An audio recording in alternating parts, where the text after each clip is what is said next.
सिद्दीक फारूक उस्मान हैदर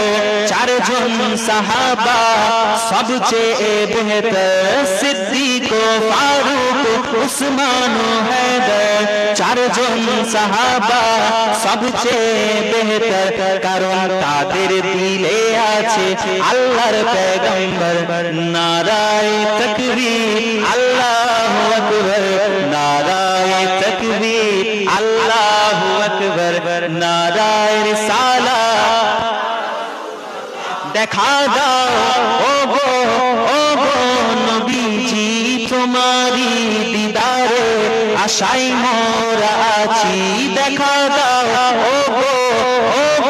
নবীজি তোমারি দিদারে আশায় মোরা আছি দু চোখ জুড়ে দেখবো পয়গম্বর